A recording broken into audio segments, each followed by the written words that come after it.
Zach Brazil in New York Post. OG, it's kind of a two-part thing. One, is there been one particular person, like someone famous, or just someone really important to you that you've heard since you've hit the shot? And number two, what's kind of been like the last day plus after hitting?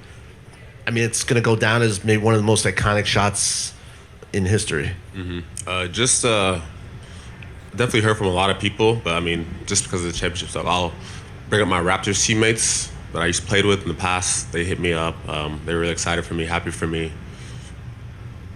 Third row, right behind. What was the second part you said? Like, what's it like knowing you? That's already, people are already considering one of the great sports moments in New York history, up there with Don Larson's perfect game. And what is it like to know that play is already, going to be remembered forever? It's really cool. Like you said, just everyone's been telling me like how much it means, and I obviously see how much it means. It's just really cool to be a part of it, and I'm very grateful. Third row, right side, right behind. Hi, OG. Simone Wu from A Sports Connect Hong Kong. So 11th of June 2026 is Ogugwa Anunoby Appreciation Day in Manhattan, New York. What does it mean to you, on top of feeling cool and excited? It's amazing. It's really cool. It's really exciting. It's special. It's amazing. First row, left side, Melissa. Hey, OG, as a follow to all of that, obviously there's been so much buzz about your play at the end of the game. How many texts did you have on your phone after game 4? I don't know exactly the number. It's a lot, though. I'm not sure how many. First row, middle. OG, Valeria Rubino, Italy and Senegal for Seneweb. You went from being one of the best two-way players in the NBA to yet another level of excellent these playoffs. What does it take to go from great to excellent? Was it more a mental preparation, physical, technical?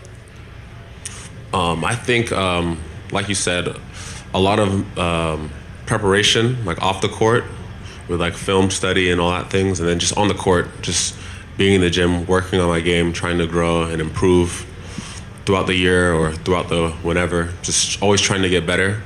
And then also opportunity, more opportunity to show more and do more things, and just being ready for it when you get the opportunity, just from the hard work.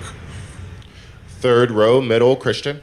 Christian Whitfield, New York Daily News. OG, it looks like just from the data, like Knicks fans are already pouring in terms of being able to travel to this game for Game 5, buying tickets over Spurs fans. Just in the moment when you're in what's supposed to be hostile territory and you're hearing your own fans cheer for you on the road, just what does that feel like, and how does that boost show up in a game when you hear the fans like that? The support, it means everything to us. We know we have the best fans in the world. They support and they travel, they show up, they're loud, they're rowdy, they're excited. It's amazing. And we all feel that we play off, like we feed off their energy. First row, right side. Hi, OG. Yesterday started the World Cup. I don't know how big fan of soccer you are, but I want to show you this picture. If you saw it before. Yeah, Maradona. Yeah, and what does it mean for you? And if you know who is the guy on the right? Yeah, Maradona. Yeah, Maradona's a legend. It's a really cool picture. It's really, really cool. It's special. It's ironic and iconic. Like, it's cool. Thank you, OG. Thanks, guys. Karl-Anthony Towns. We're going to start second row, right side. Zach Brazil in New York Post. Kat, you're from New York area. You grew up a Knicks fan. Do you think OG understands the magnitude of that shot? And what do you think? Especially if you guys go on and win one more game. What do you think? Where do you think that will end up going down in terms of New York sports moments? The right hand of God. Right hand of God. And can't spell God without OG. I think in New York moments, it's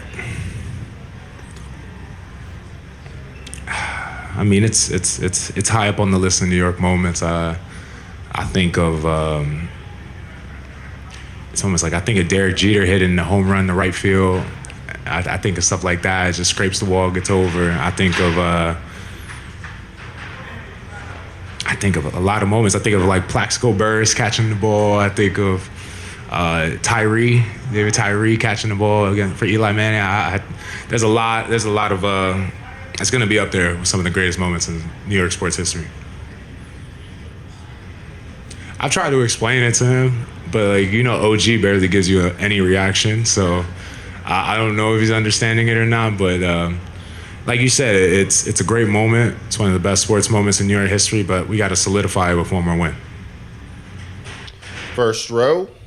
Jared Schwartz, New York Post. Kat, you guys have talked so much about being desperate and playing with desperation. What makes you guys so good at manufacturing that or creating that within yourselves, and how much are you leaning on that now that you're up 3-1? Replicating that sense of desperation. We spoke about it multiple times. We got to approach every game like it's 0-0. We got to have that kind of desperation it is to win game one of a playoff series.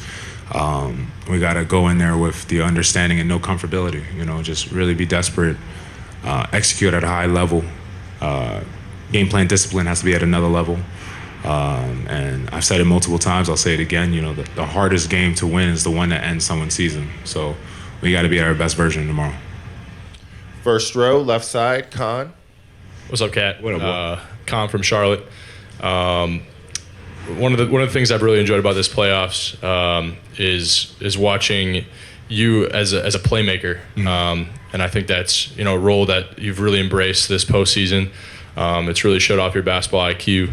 Can you just kind of speak to how that feels?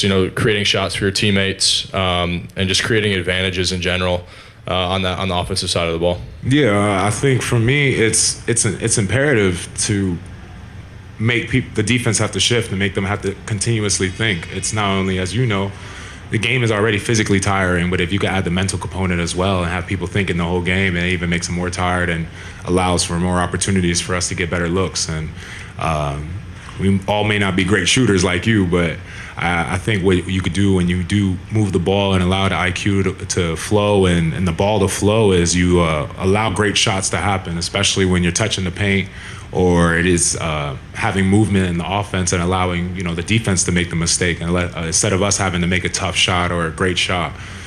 I've always loved passing. It's always one of my greatest joys is getting my teammates an assist and allowing them to see them succeed. It's truly, for me, better than hitting a great shot, because when you make a shot, only one person's happy, but when you get an assist, two people are happy. And I think that's a recipe for success when everyone's really feeling good about themselves. Fourth row, middle, Christian. Christian Winfield, New York Daily News. It looks like Knicks fans are making the big pilgrimage tomorrow to San Antonio for Game 5. I mean, for you, what was it like the first time you went into hostile territory and heard your fans kind of supporting you on the road? And what is that like, when you're in a place where you're expected to get boos and then you feel your fan base supporting you under pressure like that? Yeah, it was a wild experience to be on a road game and feel like it was a home game. Our Knicks fans are amazing. Our fans really bring it every single game, regardless of where it's at. And I didn't know I would still have that same experience in Abu Dhabi in the preseason. And they flew all the way out there, too, and made it known that it was going to be a home game wherever we go in the world. So our fans are special, man, and they bring so much energy, love, and support for us that it gets us over that hump when we're not playing well, or maybe we're just not, connected as we should be on the court, and they really bring us together. So our fans truly is our secret weapon. First row. Why, Carl, you've known Leon for a long time, right? Obviously, agent. You've been a Knick for 2 years while he's been the team president. What stood out to you? What stood out to you about his approach as team president? I mean, when you're an agent, I think, anyone who knows the sports agency business is all about relationships. And what Leon is one of the best in the world at is having genuine, loving relationships with people. And I think because of that, you see the way our team acts, the way our team conducts itself. We conduct ourselves like family. And he's always had that family mantra in everything he's done. And In doing that, I think that's real to connect the connectivity and the unity that this team presents every single night, regardless of what the deficit is, or like last year, game 1 in Cleveland. As a family, you never want to let your brothers down, and you never want to disappoint them. So for us, it's always about just being the best for each other and understanding that regardless of what happens in the world or what people say, that we all we got and we all we need. And as a family, you know, when you truly do believe in your family, you feel anything's possible. 4th row, right side, Dan. Dan Devine, Yahoo Sports. Karl, you've said, repeated times over the course of this postseason, you got to have that 0-0 mentality, play with desperation, even with the lead.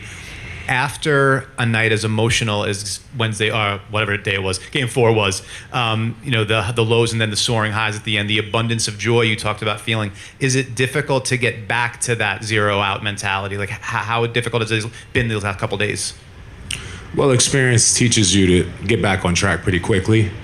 And also, in that experience, we've all have stories and know people who have communicated with us way before this series started about how it is when you're down in a series, or we've been down in the series, or how important it is to get back to being locked in.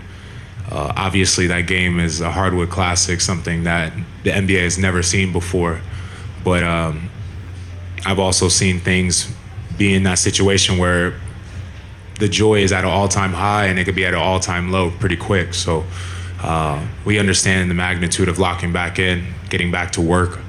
Of course, that night we all enjoyed the shell shock of what happened, and obviously we were the ones part of it. So, but we understood that the next morning, we all had to get back to work, and we had to lock back in and get ready to find a way to win another one. And also, in that moment of jubilation, the moment of absolute joy, we have to talk about the elephant in the room was we just didn't play well at all, and we put ourselves in that deficit. So while there is joy, there is also frustration that we even allowed ourselves to be in that kind of position, especially as much as the deficit was. So there was a lot to work on. There's a lot to talk about. There was a lot to correct.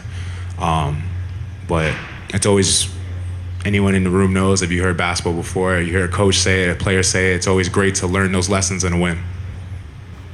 Last one, 5th row, right side, Tim. Hey, Kat. Tim McMahon, ESPN. Obviously, the goal is not to get down by double digits every game, but why are you guys as comfortable as you are in those situations? I talk about our unity, our connectivity. We just continue to believe in each other and believe in our team, our game plan, and whatever needs to be adjusted in the game. Us as players will always talk it out, and we are willing to have those conversations that are difficult. We are willing to keep each other accountable. And regardless of what happens, we know, like I said, we all we got and we all we need. And it's more than enough to have a chance to win every single night. I know a lot of people talk about it. I know you've heard a ton of people come up on this mic and say the same thing. But I hope our team shows the world that we truly mean it. And even though last year we didn't get the job done, that unity and that connectivity and that continuity has always shown itself. And I think that last game is just another example of us talking about how connected we are together and how much we truly do have love for each other as teammates, as a team, as brothers, as a family. And only brothers would hold each other, keep each other going, and especially in the game where it was last game. And because of that, family stays close. And when things got really bad, we got closer. We didn't start fading away from each other. Thank you, Karl. Yep.